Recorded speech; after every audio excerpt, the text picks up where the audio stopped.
네, 하반기 IPO 시장, 기업 공개 시장, 공모주 시장 여기에 대여가 몰려온다. 이미 많이 예고가 됐습니다만 한 번 더 점검해 볼 필요가 있어서 전문가를 모셨습니다. 흥국증권 리서치센터 스몰캡의 최종경 팀장과 함께 해보도록 하죠. 어서 오십시오. 네, 안녕하십니까? 네, 안녕하십니까. 자, 어이구야, 서론 원고 이게 길어가지고 이게 뭐죠? 제가 해야 되는 겁니까? 아니면 팀장님이 하셔야 되는 건가요? 네. 팀장님 원고를 보내주신 것 같긴 한데, 네. IPO 시장에 이제 상반기에는 상당히 화려했던 거는 우리가 기억에 있고, 네. 네. 자, 8월 현재 IPO 시장은 조금 조용한 것 같은데요. 분위기는 어떻든가요? 일단 8월의 신규 상장 시장은 그 수요예측 기준으로 실제로 투자에 참여하는 수요예측 기준으로는 7월에 13개를 진행했었고요. 네. 8월에 5개로 약간 기업 수가 급감한 것처럼 느껴지긴 하는데 원래 이거는 연간 계절적인 패턴을 그대로 보여주고 있는 상황입니다. 7월에 한번 월 성수기를 겪고 8월에 쉬었다가 연중 최대 성수기는 11월까지 쭉 하고 올라가는 그림이고요. 당장 9월 첫 주만 해도 7개의 수요 예측이 동시에 잡혀 있는 9월 일정이 아직 다 확정이 되지 않았음에도 벌써 10개 기업의 수요 예측이 지금 예정되어 있는 상황을 보더라도 올해 시장은 질적으로 양적으로 굉장히 풍성한 상황입니다. 게다가 8월에 실제로 수요 예측을 진행하는 기업, 청약을 진행하는 기업의 개수가 조금 적다 하더라도 8월의 신규 상장 시장은 카카오 게임즈의 증권 신고서 공시가 월 초에 있었고요. 그에 따른 수요 예측 진행이 8월 26일, 27일 진행될 예정이고요. 네. 빅히트 엔터테인먼트의 심사 승인이 8월 7일 날 있어서 굵직한 내용들이 굉장히 가득한 지금 상황이라고 말씀드릴 수 있습니다. 8월 달에는. 네, 7월에 SK바이오팜의 신규 상장 이후에 이 IPO 시장에 대한 시장의 관심이 IPO 펀드나 IPO 시장에 투자하시는 분들뿐이 아니라 시장 전반적으로 굉장히 높아져 있는 상황인데 이후에 다시 시장을 한번 뜨겁게 달궈줄 기업으로 지금 손꼽히는 기업이 빅히트 엔터와 카카오 게임즈이기 때문에 지금 8월 같은 경우는 하반기에 몰려오는 대여들에 대한 그런 첫 번째 그림이라고 말씀드릴 수 있습니다. 네. 당장 8월 달에 수요 예측을 진행하는 카카오 게임즈에 대해서 조금 부연 설명을 드리면은 그저께 간담회가 있었나요? 간담회가 있었는데요. 네. 최근에 확대되고 있는 그 코로나19의 재확산 여파 때문에 전부 온라인으로 지금 진행 중에 있습니다. 그렇겠네요. 카카오 게임즈는 약간 좀 시장에서 특이한 특징이 있었어요. 네. 일반적으로 그 심사 승인, 그러니까 청구서를 접수하고 거래소에서 상장하셔도 됩니다라고 승인을 하는 그 기간이 42일밖에 걸리지 않은 굉장히 빠른 심사 승인을 받았습니다. 초고속이네요. 맞습니다. 일반적으로 한 70일 정도 걸리거든요. 그렇죠. 그리고 오늘 잠깐 언급했던 빅히트 같은 경우는 70일을 살짝 넘겼습니다. 거래소에서 그 추가 자료 요청이 좀 서류 요청하고 있어가지고요. 네. 예, 맞습니다. 그리고 최근에 제가 알고 있기로는 거래소에서 서류 심사를 굉장히 까다롭게 진행하고 있는 걸로 알고 있습니다. 네.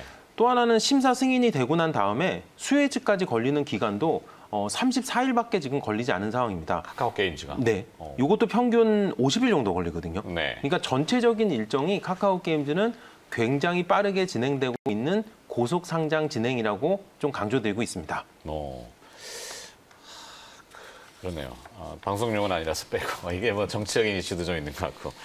자, 9월 첫째 주에 일주일 만에 5영업일 동안 수요 예측이 7개가 지금 진행이 된다고요. 슈퍼위크라고도 표현하는 것 같은데 어떤 거죠? 일단 연간 새로 상장하는 기업의 수는 우리나라 시장에 약 70개에서 75개 정도 됩니다. 네. 1년이 50주이기 때문에 한 주간 1.3개에서 1.4개 정도의 수요 예측을 진행하면 적절한 건데 이게 시장은 그렇지가 않죠. 네. 예, 수요 예측을 진행하지 않는 때도 있지만 언급하신 것처럼 9월 첫째 주처럼 동시에 7개의 수요 예측을 진행하는 경우도 생깁니다. 저는 이게 5개만 넘어가면은 이제 슈퍼위크라고 말씀을 드리는데 네. 제가 이 IPO 시장을 관심 있게 본 지난 5년 동안도 동시에 7개 진행은 굉장히 처음인 것 같은 느낌이 들어요. 다 찾아보면 분명히 있긴 있었겠지만 그만큼 굉장히 특별한 경우라고 말씀드릴 수 있습니다. 그림에서 제가 달력을 그려왔는데요. 네. 실제로 8월 31일부터 9월 4일까지 5영업일 동안 7개의 기업의 수요 예측이 예정되어 있고요. 바로 연이어서 그 다음 주도 3개 기업이 수요 예측을 또 연달아 하게 됩니다. 이런 슈퍼위크가 중요한 이유를 좀 설명을 드리면은 퀀텀 매트릭스, 피플바이오 맞습니다. 뭐 많이 익숙한 저도 알고 BBC, 있는데. 박셀바이오, 핀스, 미코바이오메드, 아타사이먼스까지 굉장히 많죠. 그러네요. 이런 슈퍼위크가 중요한 이유는 일단 시장에서의 공모에 참여할 수 있는 자금은 한정되어 있고 동시에 너무 많은 기업들이 공모에 참여하게 되면은 자금이 분산되는 효과가 벌어지게 됩니다. 그럴 수도 있겠네요. 제가 더 우려하는 거는 자금의 분산도 자금의 분산이지만 시장의 관심이 분산되는 효과가 발생합니다. 네. 예, 그렇게 되면은 저 7개 기업 중에 본의 아니게 제 가치를 받지 못하고 상장하는 피해 기업이 생길 수가 있습니다. 물론 기업한테는 굉장히 안타까운 일인데 제 가치만큼 받지 못하고 시장에 상장한다는 얘기는 시장의 참여자들한테는 굉장히 좋은 투자 기회가 될 수 있다고 네. 강조하고 있기 때문에 저렇게 슈퍼위크에 동시에 몰려오는 기업들 중에는 반드시 큰 투자 기회가 있을 수 있다고 제가 말씀드리고 있습니다. 네. 자, 지난 8월 14일 날 기업들의 반기 보고서 제출이 마무리가 됐는데요. 팀장님이 출연을 하셔서 5월 달에 신규 상장주들의 1분기 실적 흐름과 실적 우수 기업에 대해서 또 언급을 좀 해주셨잖아요. 네. 그 기업들의 주가는 현재 좀 어떤 상태인지 점검 좀 부탁드려볼까요? 네, 제가 지난 1분기 실적 발표 이후에 그 신주들에 대해서 이 세 가지 실적 변수를 굉장히 중요하게 제시를 했었습니다. 첫 번째는 매출액 성장률, 외형 네. 성장이고요. 두 번째는 영업이익 성장률, 그러니까 이익 성장이죠. 세 번째는 영업이익률, 수익성 이렇게 세 가지 지표를 중요하게 제시를 하고 지난 1분기 실적 발표된 기업들 중에 이 세 가지 지표에서 모두 좋은 기록을 기록한 기업들, ITM 반도체, JNTC, 노토스, 팜스비를 1그룹군으로 제가 좀 말씀을 드렸고요. 네. 관심 있게 보자고. 이 그룹군은 이 세 가지가 다 좋은 기업들도 굉장히 좋은데 세 가지 중에 두 가지만 좋은 기업들도 굉장히 실적이 좋은 거였거든요. 그래서 이 그룹군으로 현대에너지솔루션, CS베어링, 우양, 한독그린텍, 펌텍코리아를 말씀을 드렸고요. 그 다음에 분기에 흑자전환한 기업들 역시 굉장히 주목할 만한 기업들이라고 말씀드릴 수 있어서 3그룹군으로 서울바이오시스, 제테마, 레몬을 말씀드렸습니다. 네. 지난 3개월이니까 5월 중순부터 지금까지의 주가 흐름이 되겠죠. 굉장히 재미난 거는 실적이 가장 좋은 건 1그룹군인데 그 이후의 주가는 1그룹군은 크게 상승하진 않고 그냥 횡보한 그림이고요. 네. 2그룹군과 3그룹군의 주가 상승률이 굉장히 좋았습니다. 그러네요. 예, 그래서 제가 이렇게 말씀드리는 기본적인 아이디어는 제가 시청자분들께도 강조하고 싶은 아이디어는 일반적으로 기업의 실적은 주가가 선행합니다. 따라서 분기 실적 발표 후에 쫓아가는 거는 투자 시점을 놓친 걸 수도 있어요. 후행하는, 맞습니다. 뒷북치는 거죠. 그렇죠. 그런데 신규 상장 기업들의 경우는 전년 동기의 실적도 없었던 기업입니다. 그러니까 분기 실적이 발표가 될 때 전년 동기 실적과 이번 분기 실적이 동시에 두 개 분기 실적이 발표되는 효과가 있기 때문에 분기 실적 발표에 실적이 새로 시장에 공개되는 의미가 있습니다. 네. 다시 말씀드리면은 신규 상장 후 분기 실적 흐름이 쌓이지 않은 상태에서 실적 발표 이후에 주가 반영이 뒤늦게 나타난다는 투자 아이디어가 바로 지금 말씀드리고 있는 투자 아이디어입니다. 쉽게 말씀드리면 신규 상장주들은 분기 실적 발표가 난 이후에 좋은 분기 실적이 후행해서 주가에 반영되는 경우도 굉장히 많다는 것을 기본 아이디어로 제시하고 있습니다. 자, 1분, 죄송합니다. 그러면 이제 8월 14일 이후에 공개된 신규 상장주들의 2분기 실적과 또 실적 우수 기업들 이것도 한번 들여다봐야 될 것 같은데 어떻게 네. 정리되어 있습니까? 맞습니다. 오늘 제가 이제 관심 사실 있게 여기 포인트네요, 오늘. 맞습니다. 제시하고 싶은 기업군이고요. 네. 그러니까 향후 3개월 동안 좀 주목해서 보실 만한 기업들이라고 말씀드릴 수 있고요. 다시 강조드리지만 매출 성장률, 이익 성장률, 이익률 이 세 가지의 주요 변수를 놓고 실적 우수 기업들을 꼽아봤습니다. 세 가지 모두 매출 성장, 이익 성장, 수익률이 모두 좋은 기업들은 더 네이처홀딩스, E&D, 한독그린텍을 지금 말씀드리고 있고요. 그 다음에 아까와 같은 논리로 세 가지 변수 중에 두 가지 이상 좋은 기업들은 지누스, 포인트 엔지니어링, 자이 S&D, SJ그룹, 노토스, 드림 CIS, 그린플러스 등을 제시하고 있습니다. 네. 그 다음에 다시 한번 강조드리지만 이번 분기에 전년 동기 대비 흑자 전환에 성공한 기업들 JNTC와 레몬 그리고 하나 더 있는데요. 잠시만요. JNTC 레몬, A 프로 줌 인터넷을 말씀드리고 있습니다. A 프로 줌 인터넷. 네, 까지요. 그렇게 해서 1그룹군, 2그룹군, 3그룹군인데요.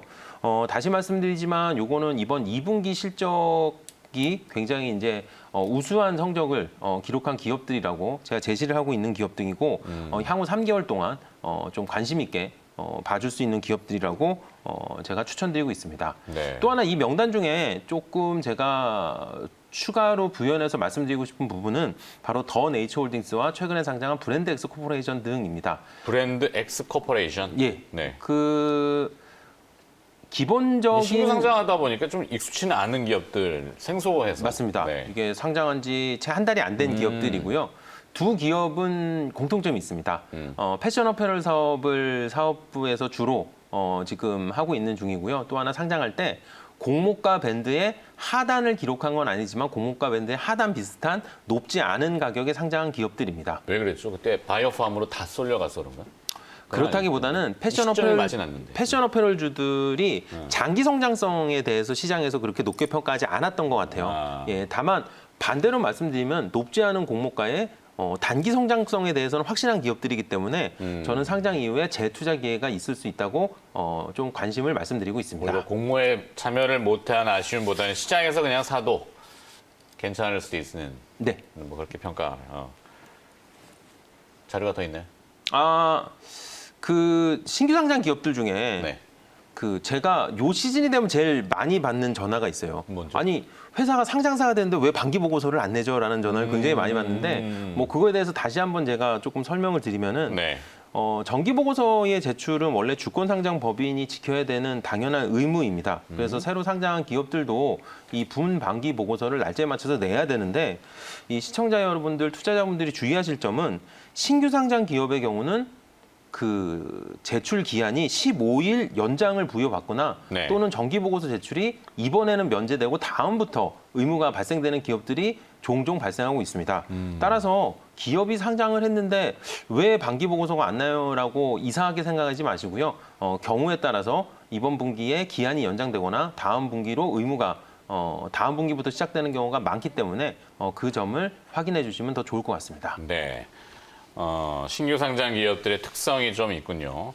쭉 들어보니까 기업들은 JNTC, 레몬, A 프로 등이 아까 분기 흑자 전환을 했고 네. 레몬 얘기 요즘 많이 하더군요. 또 그 방역과 관련된 네, 맞습니다. 실제로 2020년 시장의 특징은 IPO 시장도 그대로 적용이 되고 있는데요. 이 네. 코로나19의 확산의 여파가 어떻게 적용이 되는지가 역시 민감하게 작용하고 있는 상황입니다. 기업들도 이제 모멘텀에 또 사실 묶이느냐 마느냐 뭐 이것도 주식시장은 어차피 인기 투표하고 비슷하다 보니까 주가가 이제 그런 경우를 반영하는 경우도 많군요. 또 하나는 뭐 말씀이 나와서 부연 설명을 드리면은 이 코로나19 사태의 확산의 이 여파가 기업들에게 좋은 영향을 미칠 수도 있고 나쁜 영향을 미칠 수도 있지만 네. 실제로 실적에 실적 기여에 도움을 주는 기업들의 경우 주가가 조금 더 탄탄하게 움직인다는 것도 참고해 주시면 좋을 것 같습니다. 그래서 이제 기업 명만 보고 좀 공부를 해야 되겠군요. 사실. 네, 물론입니다. 네, 생소한 기업들이 많은데 뭘 하는 기업이지 네. 모르면은